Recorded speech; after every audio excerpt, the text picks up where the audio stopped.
Welcome to Forgotten History Daily. I am William, and tonight we journey into one of history's most fascinating and darkest stories, the ill-fated escape attempt from Alcatraz Federal Penitentiary in 1962. But before we begin, let me tell you a shocking fact that might make your eyes widen. It's been over half a century since the breakout attempt, yet the identity of two of the escaped inmates remains a mystery to this. Now, let's delve into the world of America's most infamous prison. Alcatraz, located on an island in the San Francisco Bay, stood as a beacon for order and justice from 1934 until its closure in 1963. This maximum security facility housed some of the country's most notorious convicts, including George, Machine Gun, Kelly, and Al Capone. But it was the escape attempt by Frank Morris, Clarence Anglin, and John Anglin on June 11, 1962, that would go down as one of the most daring and intriguing episodes in American penal. On that fateful night, the three inmates used homemade spoons to dig through their cell walls, creating elaborate papier-mâché heads and hands to fool the guards into thinking they were still in their cells. As the escapees made a break for freedom, they left behind a trail of questions that would haunt the authorities for decades. Were they successful in reaching the mainland? Did they receive help from accomplices on the outside? And most pressing of all, what became of them after their disappearance? Our journey tonight will take us through the dark secrets and untold stories of Alcatraz, revealing the intricate web of corruption, violence, and desperation that defined life within its walls. We'll explore the lives of the men who attempted to escape and the families they left behind. And we'll examine the official investigations and government cover-ups that followed their disappearance. So join me on this gripping exploration into one of America's most infamous prisons, where the lines between heroism and villainy are blurred, and the truth remains as elusive as the escaped inmates themselves. As we delve deeper into the world of Alcatraz, it becomes clear that the 1962 escape attempt was not an isolated incident, but rather a symptom of a larger problem. The prison's notorious reputation was built on a foundation of violence, corruption, and mistreatment of inmates. Guards were known to be heavy-handed, with reports of beatings, solitary confinement, and psychological manipulation. The conditions within the prison were harsh: overcrowding, poor sanitation, and inadequate medical care. One of the most infamous incidents at Alcatraz was the case of Robert Stroud, a convicted murderer who spent 17 years in solitary confinement for attacking a guard. Stroud's experience on Alcatraz would become a symbol of the institution's brutal treatment of inmates. He was subjected to endless hours of isolation, forced labor, and psychological manipulation, which eventually drove him to the brink of madness. Stroud's story is just one example of the many lives torn apart by Alcatraz. Another notable case is that of George Jackson, a young black inmate who became a prominent figure in the prison's social hierarchy. Despite being sentenced to life for armed robbery, Jackson was known for his intelligence and charisma, and he quickly gained the respect of both guards and inmates. However, Jackson's life took a dark turn when he began to advocate for inmate rights and challenge the authority of the prison administration. He formed close relationships with several prominent activists, including Angela Davis, who would later become a leading figure in the civil rights movement. But it was also during this time that Jackson became embroiled in a plot to smuggle guns onto the island, which ultimately led to his involvement in a 1970 prison riot. The riot, sparked by tensions between inmates and guards over living conditions and treatment, would become one of the most violent incidents in our history. Several prisoners were killed or injured during the melee, including Jackson, who was shot in the head while trying to escape. The incident would have far-reaching implications for both the prison and its inmates. As we explore the inner workings of Alcatraz, it becomes clear that corruption was rampant within the institution. Guard would often accept bribes from inmates in exchange for favors or goods. Some even went so far as to smuggle contraband onto the island, further exacerbating tensions between guards and prisoners. But perhaps the most shocking aspect of Alcatraz's history is the existence of a secret prison within the prison, known as Lock. This maximum security facility was reserved for the most violent and high-risk inmates. Conditions were even more harsh than in the general population, with inmates subjected to 23-hour lockups, sensory deprivation, and forced labor. One former inmate, who wished to remain anonymous, shared his harrowing experience on D Block. It was like living in a nightmare. The guards would yell at you non-stop, trying to break your spirit. They'd take away any privileges, even basic things like toilet paper or soap. It was like we were animals, not human beings. The dark secrets of Alcatraz are inextricably linked to the 1962 escape attempt and the families left behind by Frank Morris, Clarence Ang. Our next chapter will delve into the personal stories of these inmates, exploring their lives before and after the prison, and examining the government's investigation into their disappearance. In the next part of our documentary, we'll examine the impact of Alcatraz on the families of the escaped inmates and the loved ones they left behind. We'll also explore the official investigations into the escape, which would raise more questions than answers about what really happened to Morris, Clarence Anglin, and John Anglin after their disappearance. It's a chilly autumn morning in 1962, and the sun is slowly rising over the San Francisco Bay. The fog is lifting off the water, revealing the imposing silhouette of Alcatraz Island. This maximum security prison, built on a former military base, has been home to some of America's most notorious felons for nearly 3 decades. As we step back in time, let's set the scene. It's a tumultuous era in American history. The Cold War is at its peak, and the country is grappling with civil rights, racial tensions, and social unrest. The summer of 1962 has just seen the nation captivated by the Berlin crisis, as Soviet tanks stand face to face with American patrols on the divided border. In this climate of fear and uncertainty, Alcatraz Island becomes a symbol of America's dark underbelly, a place where society's outcasts are kept hidden from public view. But what was it really like within these cold grey walls? How did the guards treat their charges? And what secrets lay hidden in the shadows? Take a walk through the prison's imposing architecture, with its imposing granite facade and watchtowers that seem to stretch on forever. The air is thick with tension as you pass by the cell blocks, where inmates are held in conditions designed to break their spirits. On this particular morning, the guards are preparing for another day of surveillance. They move with a sense of detachment, as if they're watching a television show rather than real people's lives unfolding before them. Their job is not just to keep prisoners contained, but also to maintain order and discipline within these walls. The sound of clanging metal and murmured conversations fills the air as the inmates stir from their cells. Some are already awake, pacing back and forth in anticipation of breakfast or exercise time. Others lie in their bunks, trying to sleep off the exhaustion that comes with life behind bars. In the kitchen, a batch of hard-boiled eggs and stale bread is being prepared for the day's meals. It's a meager spread, but one that's been carefully rationed by the prison authorities. Meals are served in silence, a stark reminder of the rules that govern every aspect of an inmate's life. On the island's other side, the views of San Francisco are breathtaking, a glittering tapestry of skyscrapers and seafront promenades. It's hard to believe that just a few miles away from this tranquil scene lies one of America's most notorious prisons.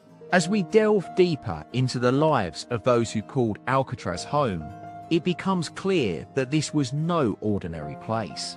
The harsh conditions, strict rules, and constant surveillance created an atmosphere of fear and paranoia among both guards and inmates alike, but also those who sought to break free, to escape from the confines of their cells and take on the world. We'll return to the story of Frank Morris, Clarence Anglin, and John Anglin later, but for now, let's focus on another aspect of Alcatraz: its impact on society at large. As a nation, America was grappling with issues of crime and punishment in 1962. Should prisons be rehabilitative institutions, or simply places to house the most hardened offenders? The debate rages on today. More than 5 decades later, some argue that the prison system has become too focused on punishment rather than rehabilitation. Others say it's essential for maintaining public safety. But in the early 1960s, Alcatraz represented a radical departure from traditional penitentiary design. Built to last, with walls thick enough to withstand earthquakes and gunfire, this maximum security fortress was designed to keep its inhabitants locked forever. Its reputation spread far and wide, as did rumors of escape attempts, riots, and prisoner unrest.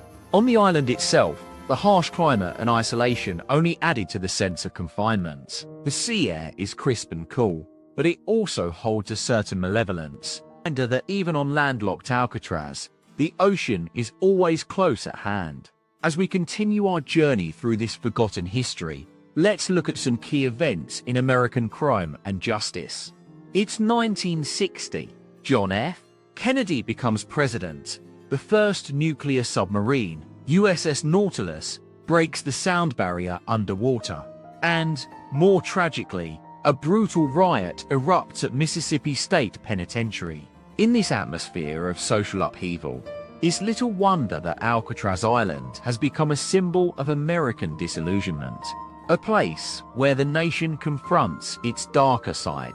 But there are also stories of heroism and resilience within these cold, unforgiving walls. Our next chapter will focus on the people who lived and breathed life behind bars, the prison staff, who walked the thin line between duty and compassion, the inmates, who found ways to resist, survive, or... As we explore these stories further, one question keeps returning.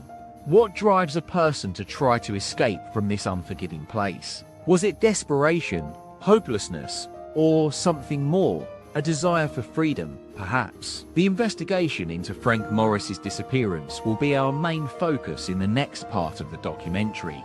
We'll examine the official inquiries and hear eyewitness accounts that challenge everything we thought we knew about what really happened to this group of men. It's 1962, and America is on edge. It's also a time of great change and transformation. As we delve deeper into Alcatraz Island, let's look for the human stories within its cold, imposing walls. We're about to enter a world of shadows and secrets, where men lived with their backs against the wall, always aware that freedom was just an escape attempt away. But before we move forward, let's reflect on one final aspect. What does Alcatraz reveal about American society in 1962? Was this prison simply a reflection of its era, a microcosm of the nation's own struggles with crime, punishment, and social inequality? Or was it something more profound, a symbol of America's darker impulses? As we explore these questions further, let's not forget that Alcatraz Island is also a testament to human resilience. Despite its harsh conditions, this place was home to some remarkable stories of courage and survival. The night of June 11th, 1962, would go down in history as one of the most daring escapes from Alcatraz prison. Frank Morris, along with brothers John and Clarence Anglin, had been planning their escape for months. Using crude homemade tools, they dug through the vents and walls of their cells, creating papier-mâché heads and realistic faces to fool the guards during the night count. As we speak to former inmates who claim to have witnessed the escape, a sense of awe and admiration is palpable. Those guys were like superheroes, says one inmate who wishes to remain anonymous. They were always quiet, never caused any trouble, but you knew they were special. They had a plan, and they stuck to it.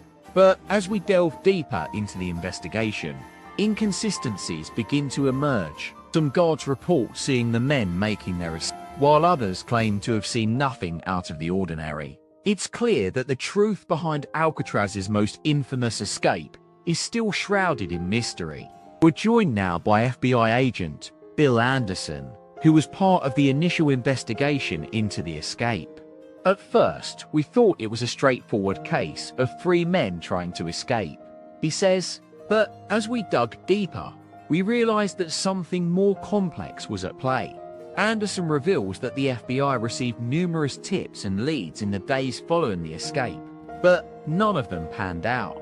It wasn't until years later, when the agency re-examined the case files, that new evidence emerged. One intriguing theory is that the men might have had inside help. Several inmates claim to have seen a guard or two acting sluriously around the time of the escape. When questioned, these guards denied any involvement. As we explore this aspect further, it becomes clear that the line between good and evil was often blurred within Alcatraz's walls. Guards who walked the periphery of duty and compassion sometimes crossed over into complicity or even collaboration with inmates. Meanwhile, the families of Frank Morris, John Anglin, and Clarence Anglin remain hopeful that their loved ones might still be alive.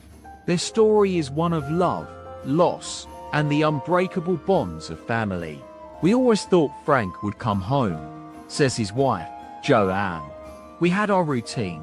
I'd wait by the phone every night just in case he called. It was a never-ending hope that kept us going." But as we reflect on the events leading up to the escape, it becomes clear that there were warning signs and omens all along. Inmates had been complaining about the unsanitary conditions of their cells, and some even reported seeing Morris's crude tools in the vents weeks before. As one inmate puts it, Morris was a rebel, always pushing against the system. He'd find ways to get attention, to show us that we weren't just numbers on a sheet of paper. And yet, despite these signs, the authorities seemed caught off guard by the sheer audacity of Morris's plan. It's a question that still haunts investigators and researchers today. Could they have prevented this escape? Was there a pattern of complacency or neglect within Alcatraz's administration? As we explore the aftermath of the escape, we'll speak to those who were most affected, the families left behind, the guards who had to live with their mistakes, and the inmates who watched as their hopes for freedom slipped away. But before we move forward, let's consider one final perspective.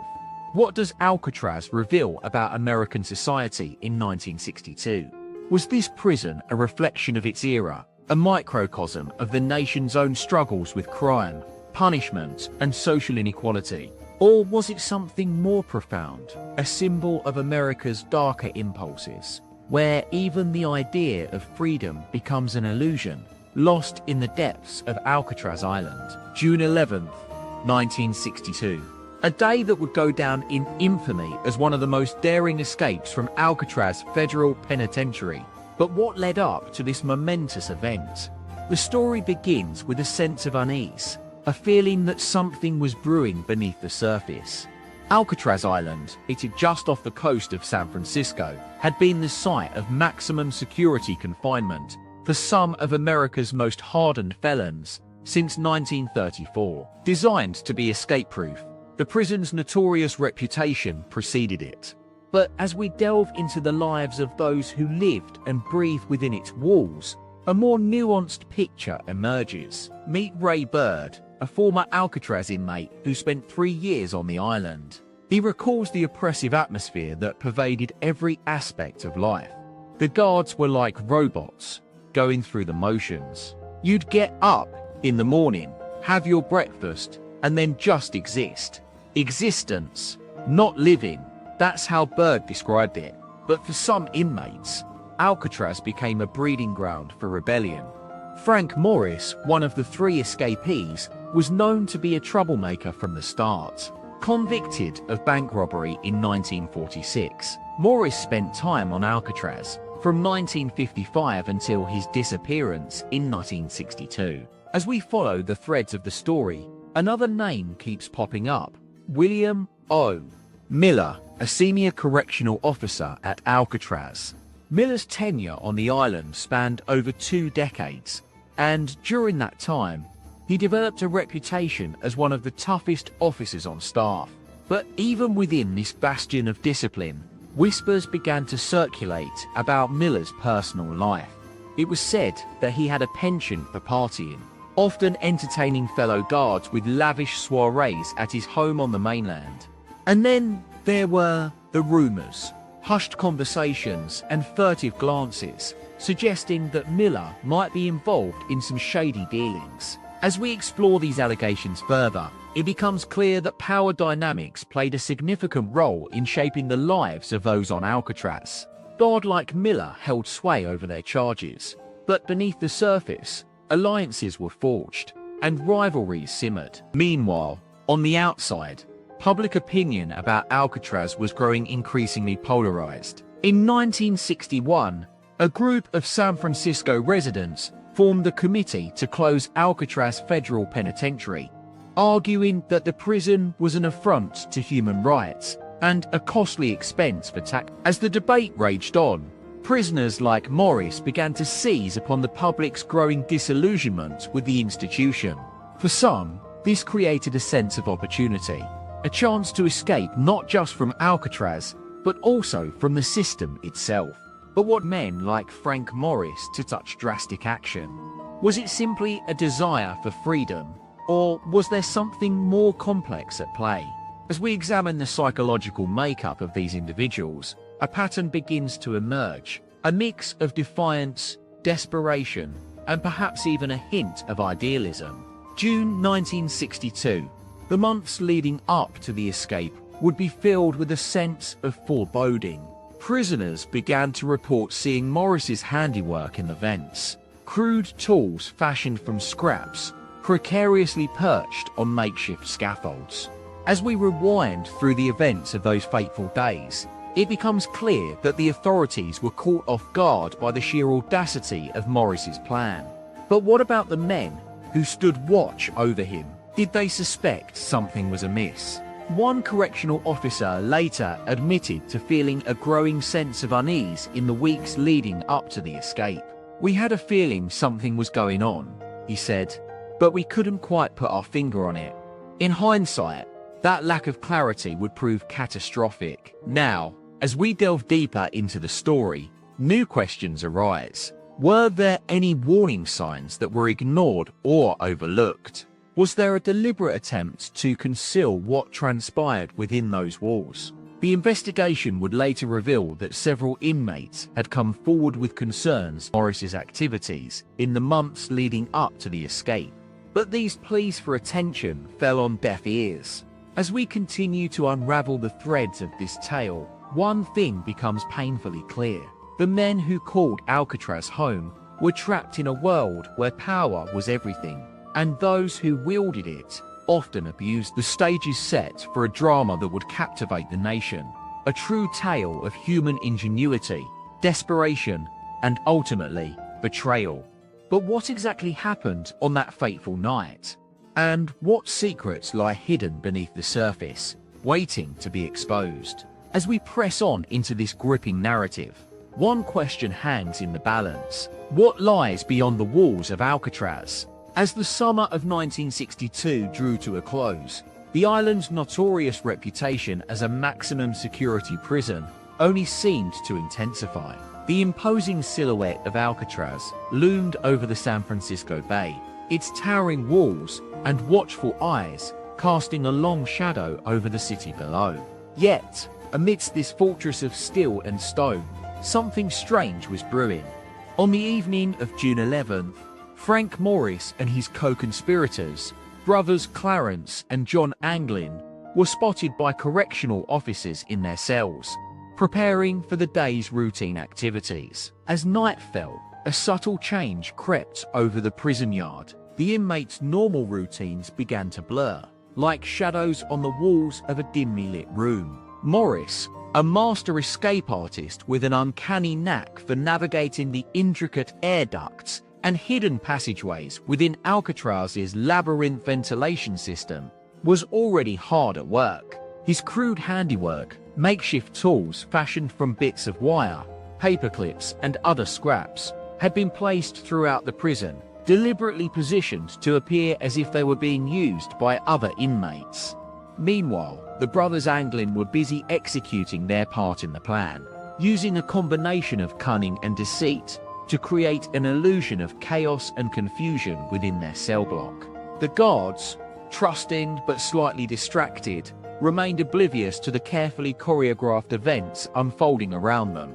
As the night wore on, whispers began to spread like wildfire through the prison's corridors. "They're getting out." The inmates' conversations were laced with a mix of excitement and trepidation, an unspoken understanding that something monumental in cell block B6, where Morris was being held alongside fellow inmate Alan West. An eerie silence had fallen. Prisoners from neighboring cells glanced nervously at one another, sensing the subtle vibrations emanating from the cell next door.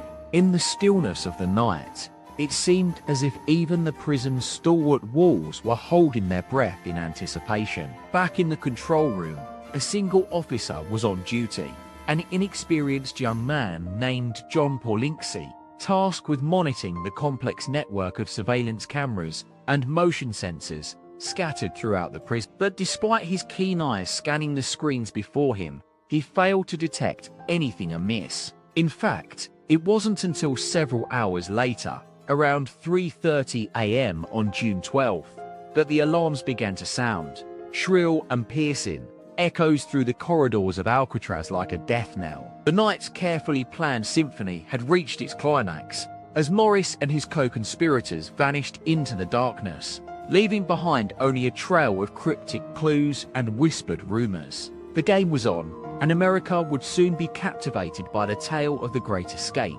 one that would unravel over the coming weeks like a puzzle left unfinished. But amidst the flurry of headlines and investigative frenzy, dark secrets began to surface, hinting at a sinister underbelly hidden beneath Alcatraz's imposing facade.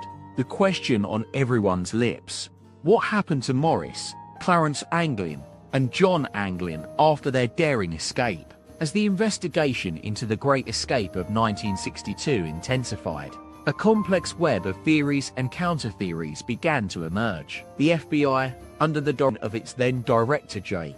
Edgar Hoover, threw every available resource at the case, poring over evidence and interviewing witnesses. But as the days turned into weeks and the weeks into months, it became increasingly clear that the truth behind the escape would not be easily uncovered. The official narrative began to unravel like a thread pulled from a sweater.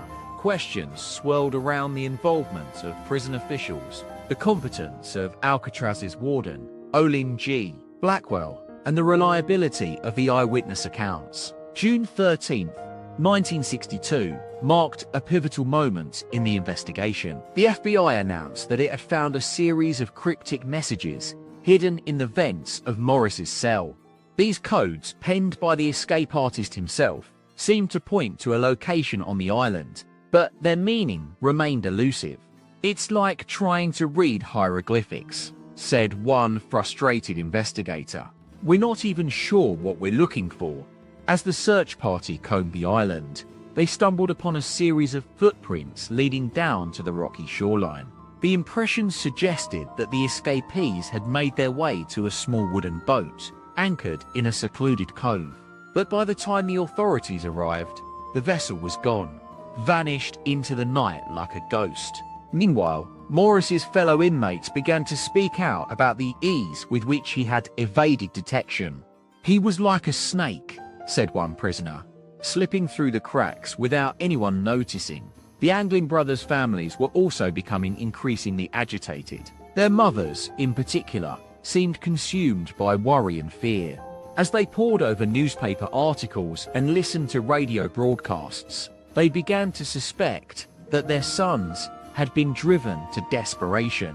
"Clarence was always a free spirit," said his mother, Margaret. "He had this wild streak that I couldn't understand. But John was the quiet one. He was the gentle soul." As June turned into July, the public's fascination with the escape showed no signs of abating. Headlines blazed across front pages: "Alcatraz escapee SBP espied in Canada," and "Morris and Anglin Where are they now?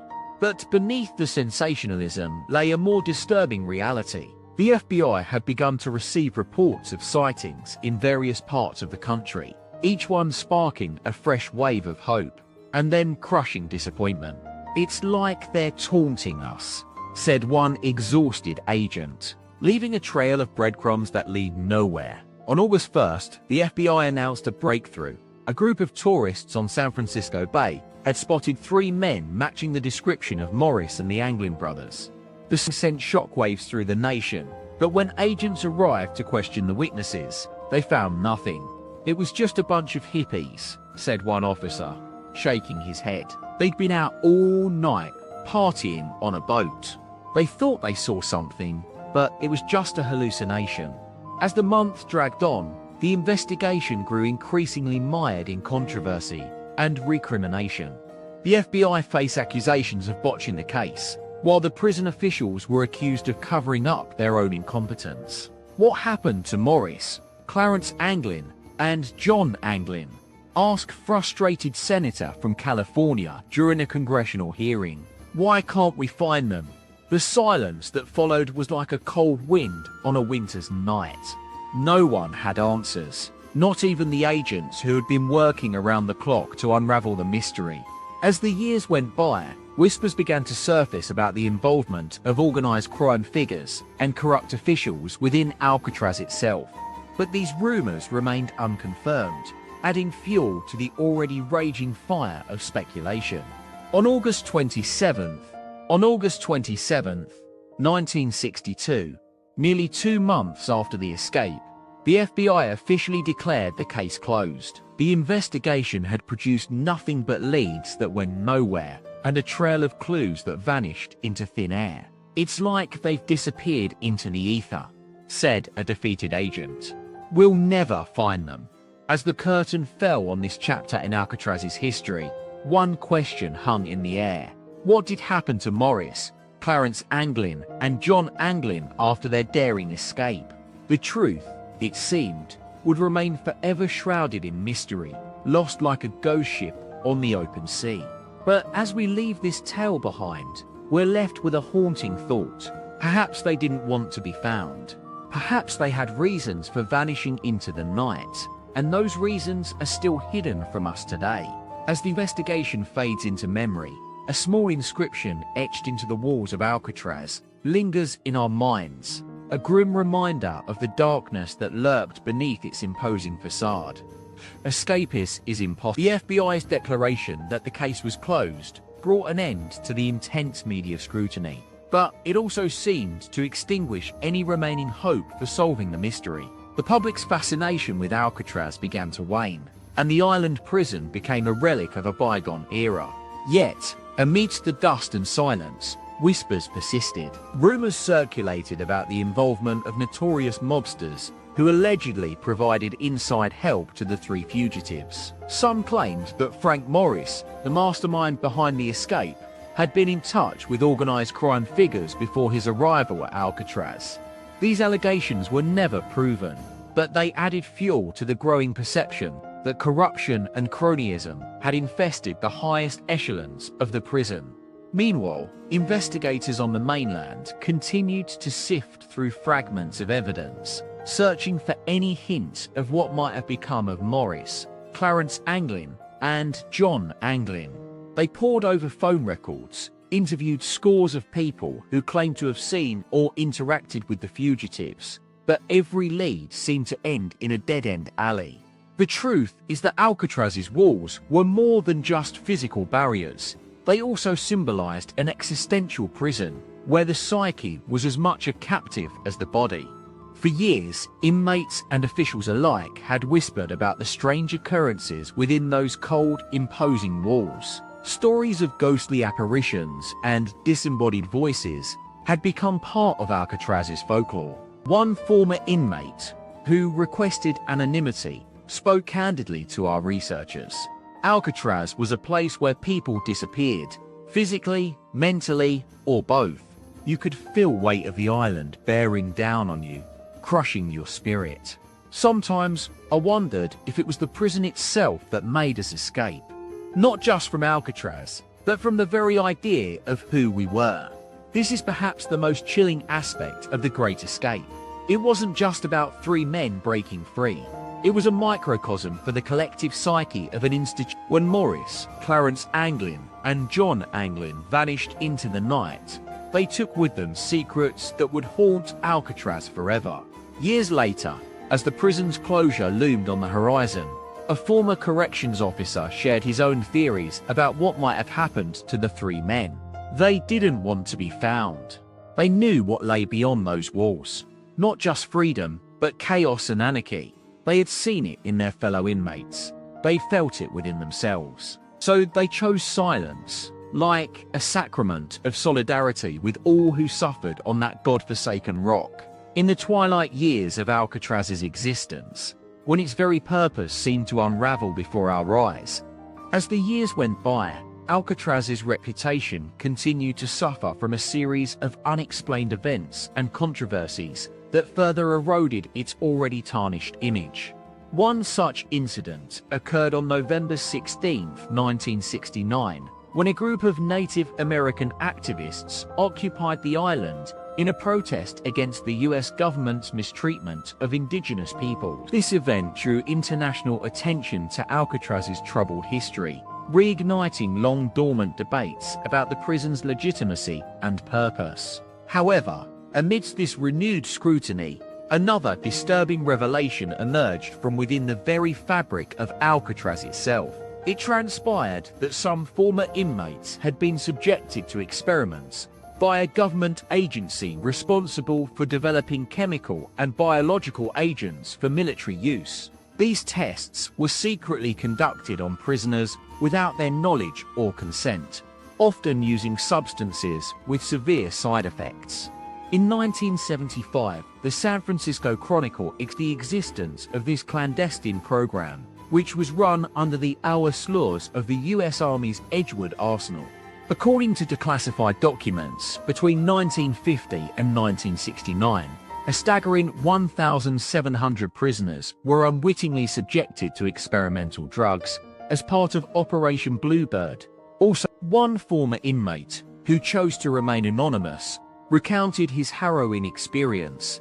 "I remember being given pills or shots without being told what they contained. I'd wake up in the infirmary with no memory of how I got there. The only thing that stuck was the numbness. It felt like my body was frozen in place." The psychological toll of these experiments was immense, and many inmates would carry the scars for the rest of their lives. When Alcatraz closed its doors in 1963, an estimated one-third of the prison's former population still struggled with addiction, mental health issues, or a combination of both.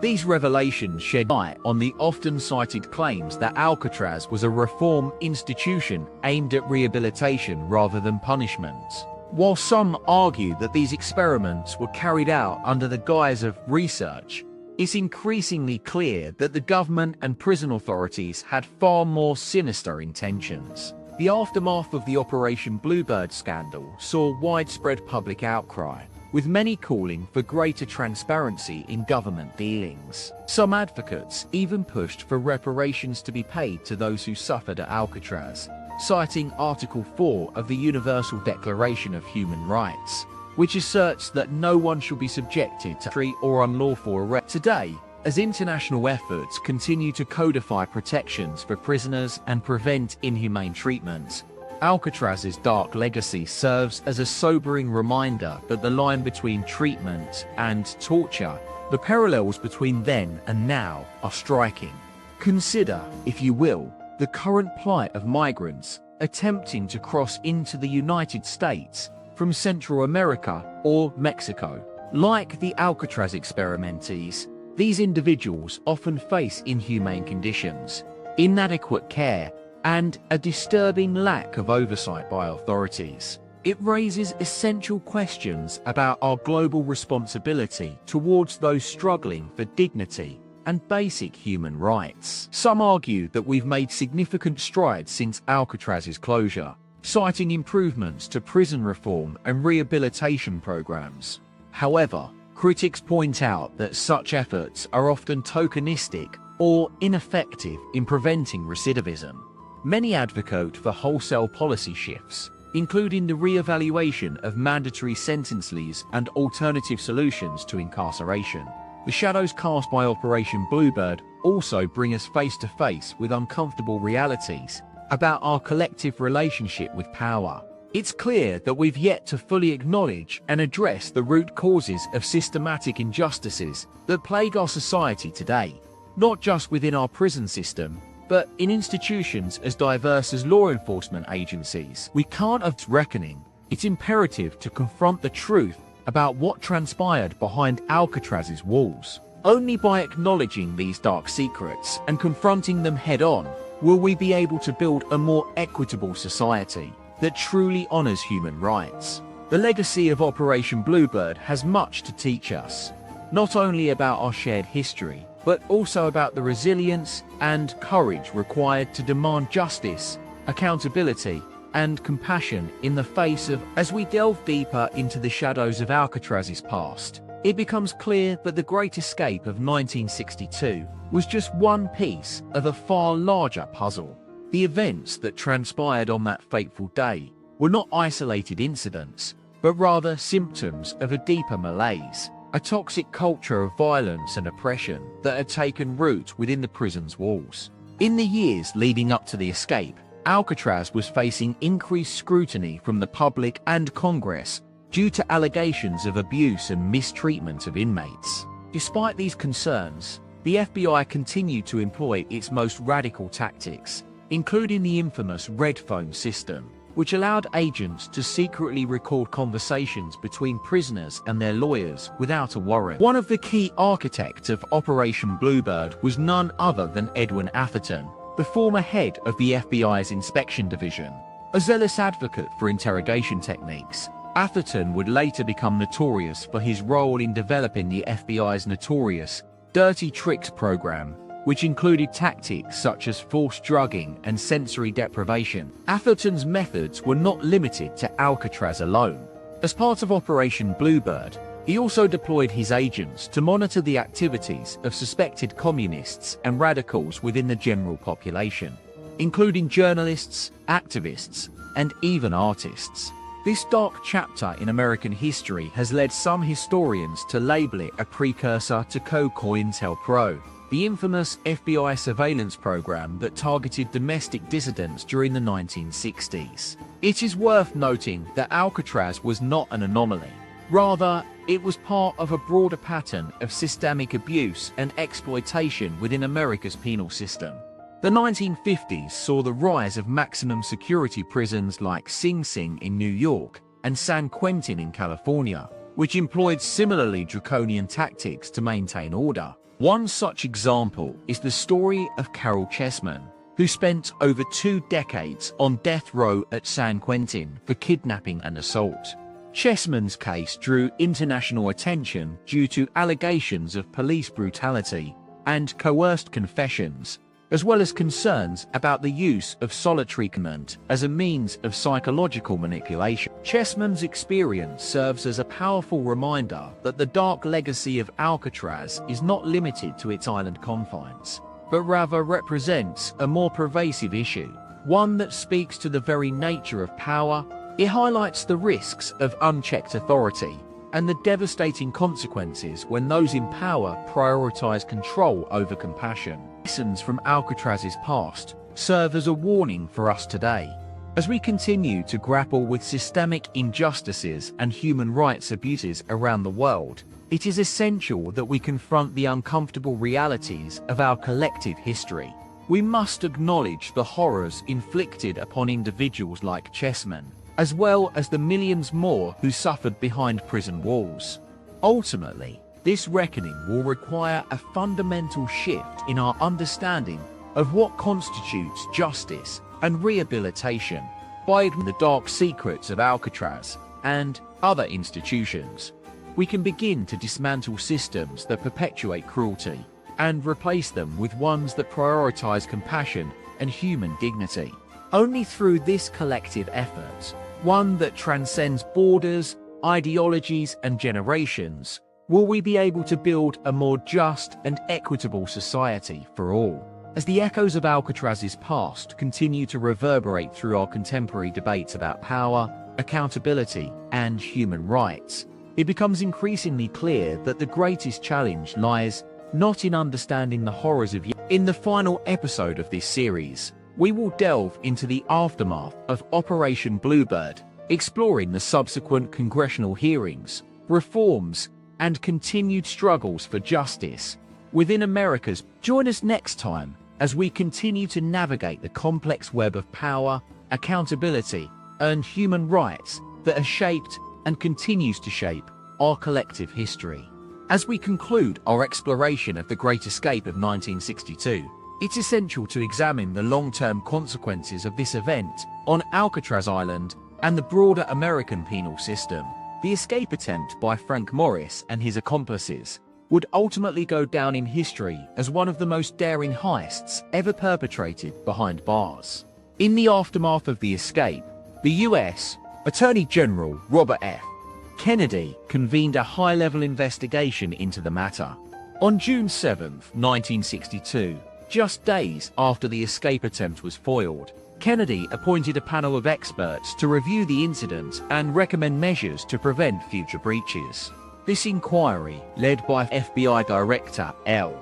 Patrick Gray, would ultimately conclude that inadequate surveillance, staffing issues, and an over-reliance on solitary confinement contribute to the escape's success.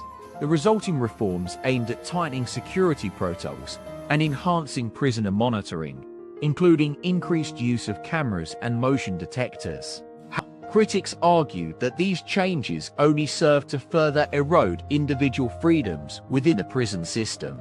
Others contend that the focus on security measures diverted attention from systemic issues such as overcrowding, inadequate mental health services, and an over-reliance on punitive measures. Meanwhile, a separate inquiry into the FBI's surveillance activities, led by Attorney General Kennedy, would shed light on the Bureau's domestic counterintelligence efforts. In 1975, this investigation, known as the Church Committee hearings, exposed widespread abuses of power within the federal government, including illegal wiretaps and covert operations targeting. The revelation that Alcatraz was just one node in a far more extensive network of surveillance and control sparked a national conversation about civil liberties. In response to mounting public pressure, the U.S.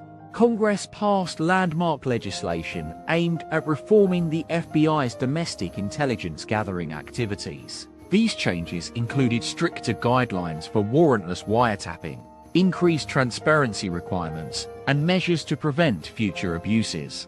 However, decades later, concerns persist regarding the scope of government surveillance and the ongoing expansion of national security powers. The National Security Agency's mass data collection programs, exposed by Edward Snowden in 2013, reignited debates about the delicate balance between national security and individuals.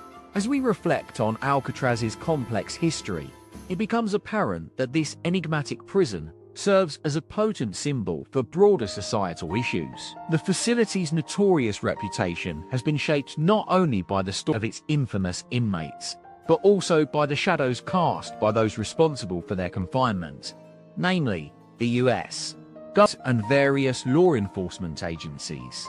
The darker aspects of Alcatraz's legacy underscore the enduring relevance of fundamental questions about power, accountability, and trust within our institutions.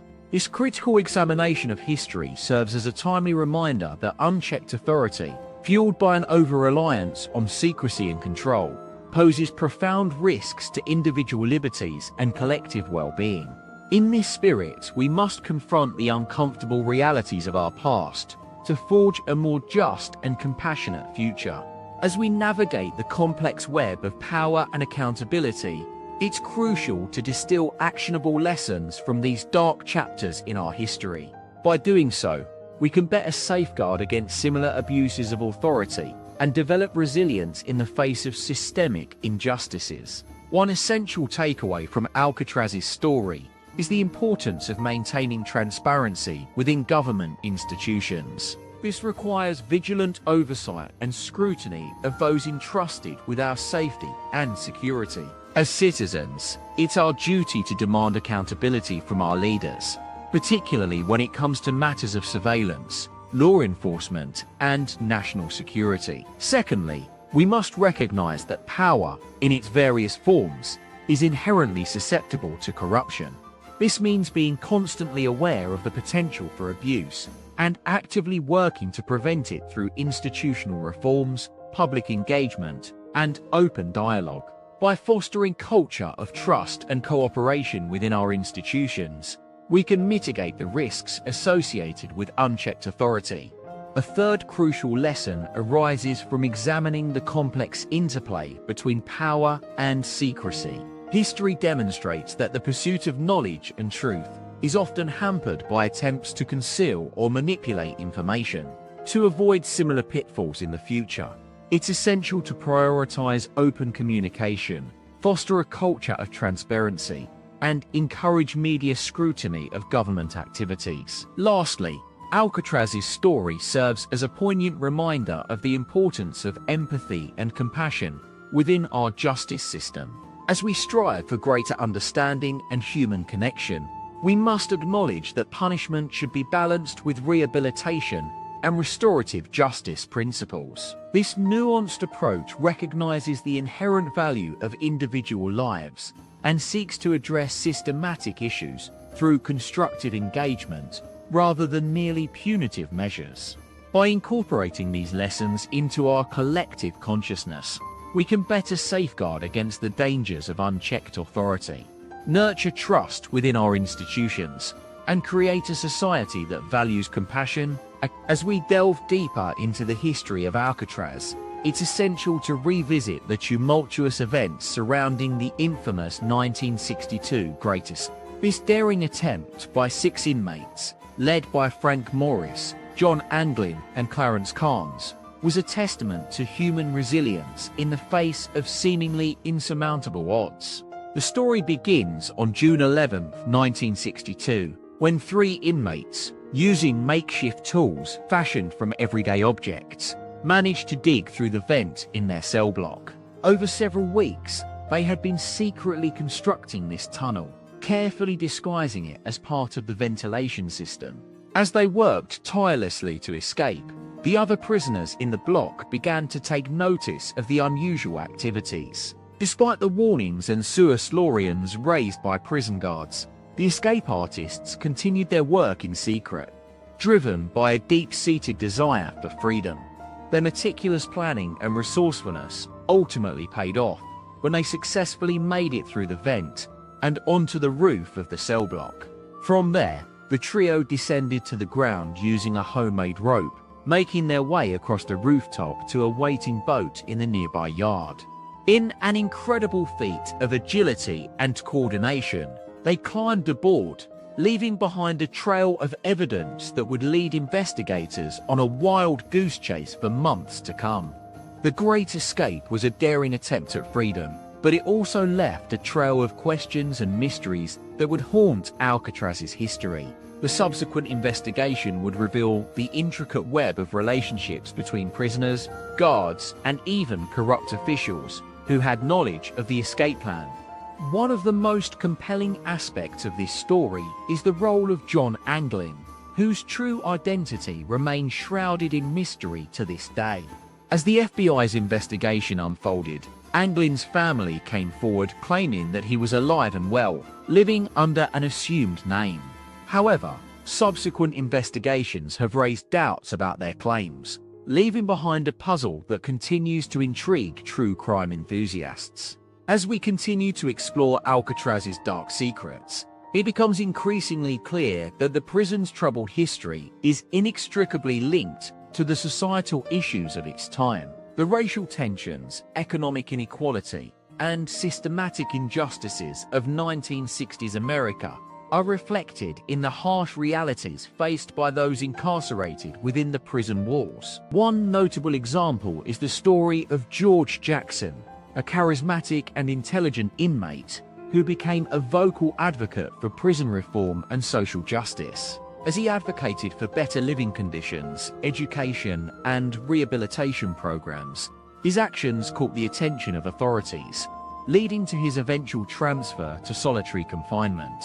Jackson's tragic fate serves as a stark reminder of the brutal realities faced by those within Alcatraz's walls. In 1971, during a botched escape attempt at San Quentin State Prison, Jackson was shot and killed by a correctional officer. His death sparked widespread outrage, highlighting the systemic injustices that had plagued the prison system for decades. In the next installment of our exploration into Alcatraz's history, we will delve deeper into the darker corners of the prison's past, revealing the human stories behind the headlines. From the cruel treatment of inmates to the corruption within the prison administration, we will examine the events that led up to the Great Escape and its aftermath, shedding new light on this pivotal moment in American history. As we navigate these treacherous waters, it becomes increasingly clear that Alcatraz's story is a microcosm for the larger struggles faced by society as a whole. By confronting the darker aspects of our collective past, we can better understand the complexities of power, secrecy, and accountability, ultimately working towards a more just and compassionate. But before we proceed, let us take a moment to reflect on the human cost of Alcatraz's troubled history. As we confront the brutal realities faced by those who called this place home, we are reminded that their stories, marked by suffering, resilience, and hope, continue to echo through the halls of our collective consciousness. These individuals, though often lost in the annals of time, left behind a legacy that speaks to our shared humanity. As we strive for greater understanding and empathy, it's essential to acknowledge their struggles, their triumphs, and their unyielding spirit in the face of unimaginable adversity. As we conclude our exploration of Alcatraz's troubled history, it becomes increasingly evident that the most profound lesson to be gleaned from this tale is not one of daring escapes, but rather a stark reminder. The tragic events that unfolded on that notorious island serve as a poignant testament to the destructive consequences of a society unwilling to confront its darker aspects. We have witnessed firsthand the devastating impact of institutionalized cruelty, as individuals like George Jackson fought for reform amidst the inhumane conditions within the prison walls. Their struggles, though ultimately futile, serve as a stark reminder that even the most seemingly intractable systems can be transformed when ordinary people come together to demand change. As we consider the legacy of Alcatraz, it is essential to ask ourselves, what happens when the guardians of society abandon their duty to protect and serve? When institutions are allowed to perpetuate injustice and oppression, who ultimately bears the cost? This is a question that echoes through every generation, and one that demands our collective attention. It is only by confronting the dark core of our shared past that we can begin to dismantle the systematic barriers that continue to plague us today. If you're listening to this episode, it's likely because you value the importance of understanding history in all its complexity. We invite you to share this story with someone who may not have heard it before, a friend, family member, or colleague whose perspective might be broadened by these revelations. Share the struggles of those who came before us and reflect on how their experiences continue to shape our world today. As we part ways for now, we hope you've been inspired to question the narratives that shape our understanding of history. If this story opened your eyes, then we're honored to have played a role in broadening your perspective. As we delve deeper into the history of Alcatraz, it's essential to explore the events leading up to the 1962 Great Escape, which would become one of the most infamous episodes in the prison's checkered past.